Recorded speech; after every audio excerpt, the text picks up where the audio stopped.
Welcome friends. এই মুহূর্তে the world থেকে একটি ডিএ নিয়ে আর্টিকেল প্রকাশিত হয়েছে, তো সেটি আপনাদের সঙ্গে বিস্তারিতভাবে আলোচনা করতে চলেছি, সঙ্গে থাকুন। তো দেখুন, এখানে বলা হচ্ছে সামনে এলো ষষ্ঠ পে কমিশনের রিপোর্ট, কেন্দ্রের হারে ডিএ দিতে বাধ্য নয় রাজ্য সরকার। হাইকোর্টের নির্দেশ মতো ষষ্ঠ পে কমিশনের রিপোর্ট প্রকাশ্যে আনলো রাজ্য। সেই রিপোর্টের 131 নম্বর পাতার 12.4 পয়েন্টে বলা হয়েছে এআইসিপিআই মেনে ডিএ দিতে হবে, এমনটা মনে করছে না ষষ্ঠ পে কমিশনের সুপারিশ করা রিপোর্ট। এই রিপোর্ট দেখে সরকারি কর্মচারীদের একাংশ উদ্বেগ প্রকাশ করছেন, কারণ 27 তারিখের মধ্যে বকেয়া ডিএর 25% ফেরত দিয়ে দেওয়ার নির্দেশ দিয়েছিল সুপ্রিম কোর্ট। এখনও তার বিজ্ঞপ্তি জারি করেনি নবান্ন। যদিও এই ষষ্ঠ পে কমিশনের সুপারিশ করা রিপোর্টের সঙ্গে সুপ্রিম কোর্টের সাম্প্রতিক ডিএ নির্দেশের কোনো সম্পর্কই নেই, কারণ কয়েকদিন আগে হাইকোর্টের এক শুনানিতে বিচারপতি অমৃতা সিনহা রাজ্য সরকারকে প্রশ্ন করেছিলেন ষষ্ঠ পে কমিশনের রিপোর্ট কেন প্রকাশ করছে না রাজ্য।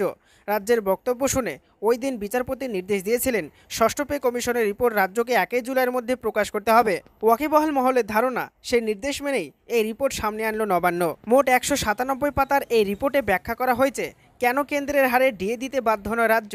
সেখানে 131 নম্বর পাতার 12.4 পয়েন্টে বলা হয়েছে আলোচ্য বিষয়গুলি বিবেচনা করে কমিশনের সুপারিশ সরকার সময়ে সময়ে রাজ্যের আর্থিক সামর্থ্য অনুযায়ী নির্ধারণ করতে পারে কতটা পরিমাণ মহার্ঘ ভাতা দেওয়া হবে রাজ্য সরকারি কর্মীদের।